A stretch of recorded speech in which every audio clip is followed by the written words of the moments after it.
ഇന്ന് ഞാനൊരു തക്കാളി ചോറാട്ടോ ഉണ്ടാക്കി കാണിക്കുന്നത്. അപ്പോൾ ഞാനൊരു പാന് വെച്ചു, അതിലേക്ക് കുറച്ച് നെയ്യാണ് ചേർത്ത് കൊടുത്തത്. കൂടെ 2 കഷ്ണം പട്ടയും കരിവേപ്പില, പച്ചമുളക്, ഇഞ്ചി, വെളുത്തുള്ളി അത്രയും ചേർത്ത് കൊടുത്തിട്ടുണ്ട്.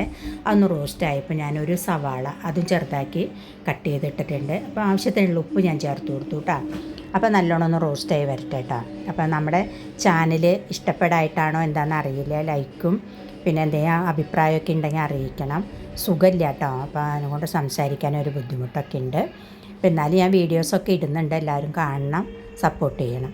അപ്പോൾ ഞാനിതിലൊരു കാര്യം മറന്നുപോയി, ലേശം ഉഴുന്ന് ചേർത്തണമായിരുന്നു. അപ്പോൾ അതും കൂടെ ഞാൻ ചേർത്തി, അതും കൂടെ നല്ലോണം ഒന്ന് റോസ്റ്റായി വരട്ടെ കേട്ടോ. റോസ്റ്റായി വന്നതിന് ശേഷം നമുക്ക് അതിൽ മസാലപ്പൊടിയാണ് ചേർത്ത് കൊടുക്കുന്നത്.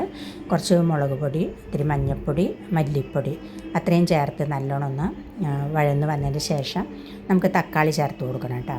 അപ്പോൾ ഒരു 3 തക്കാളി ചെറുതാക്കി മുറിച്ചിട്ട് അതും കൂടെ ചേർക്കുകയാണ്.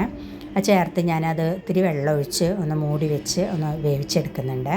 അപ്പോൾ നല്ലോണം ഒന്ന് വെന്ത് കുഴഞ്ഞ് കിട്ടിയിട്ടുണ്ട്. അപ്പോൾ ഞാനൊരു 1/2 ടീസ്പൂണ് ഗരം മസാലയും കൂടെ ചേർത്ത് അതും കൂടെ നല്ലോണം ചേർത്ത് ഒന്ന് നല്ലോണം റോസ്റ്റായി വന്നതിന് ശേഷം നമുക്കതിലേക്ക് ചോറ് ചേർത്ത് കൊടുക്കണേ. അപ്പോൾ റേഷൻ കടയിലത്തെ അരിൻ്റെ ചോറാണ് കേട്ടോ. അപ്പോൾ 2 ആൾക്ക് കഴിക്കാനുള്ള ചോറും കൂടെ ചേർത്തു.